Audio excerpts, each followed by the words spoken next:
Oh boy, I know I'm gonna regret what I'm about to do today. I was hoping I wouldn't have to step onto this territory, but today we are gonna talk about Anita Sarkeesian. Ugh. I really didn't want to do this, but she has left me with no choice. Before we get the show started, I want you guys to acknowledge Alphaomehasin here because he talked about her recently.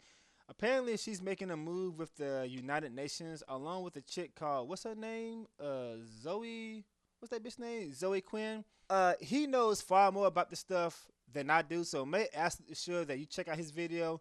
Actually, I think he did about 4 rants on Anita Sarkeesian. So yeah, he knows all about this stuff.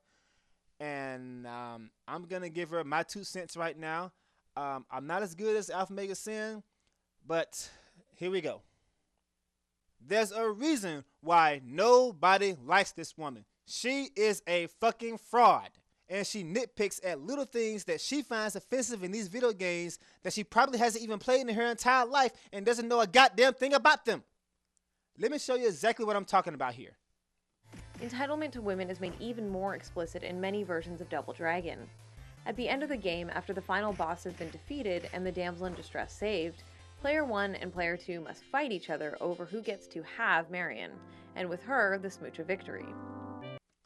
Okay, Anita, I've been playing Double Dragon since I was in the fucking 3rd grade, and I'm gonna call you out on this bullshit right here.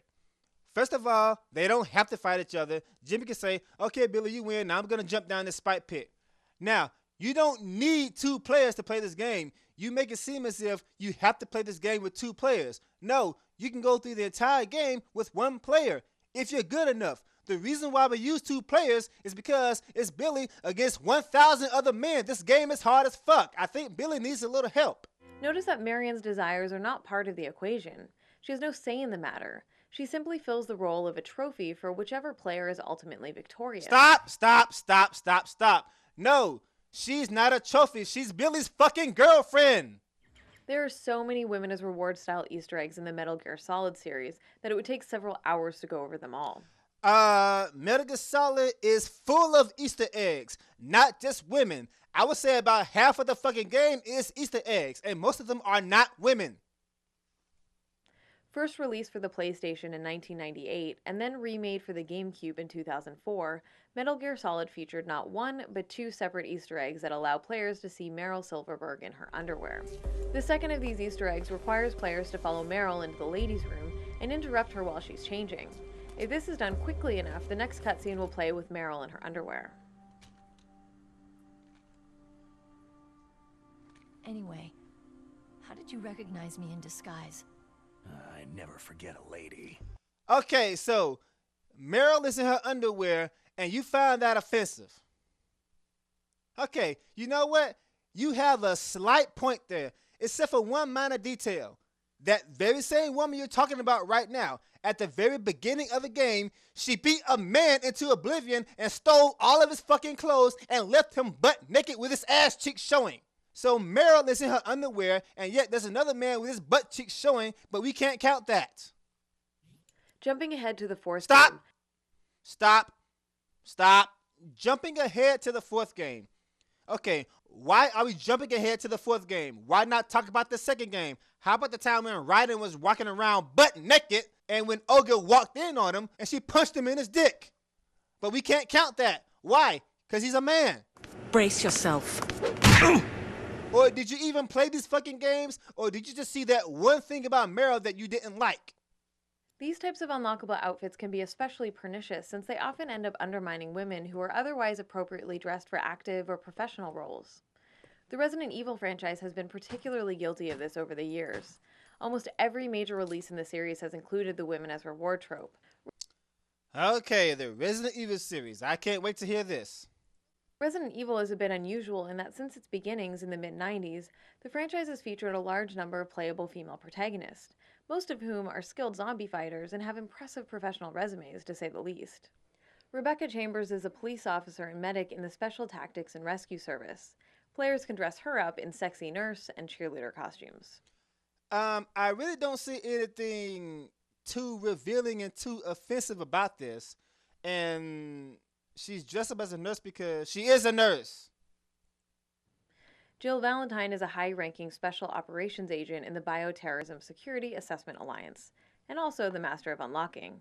She can be placed in sexy policewoman and sexy pirate outfits. How is this sexy and how is that revealing? Claire Redfield is a member of a human rights organization that provides aid during bioterrorism incidents. She can be turned into a motorsport umbrella girl. Stop. Turned into a motor girl. Turned into a motor girl? Okay. Did you even play these fucking games? We did not turn Claire Redfield into a motor girl. The reason why she's dressed like that is because she is a motor girl. Before she was killing zombies, before she worked for the government, she was on a fucking motorcycle looking for her fucking brother. That's what she is. She fucking rides motorcycles. Sherry Birkin is a U.S. government agent working with the Division of Security Operations. And here she's wearing a schoolgirl outfit. Stop.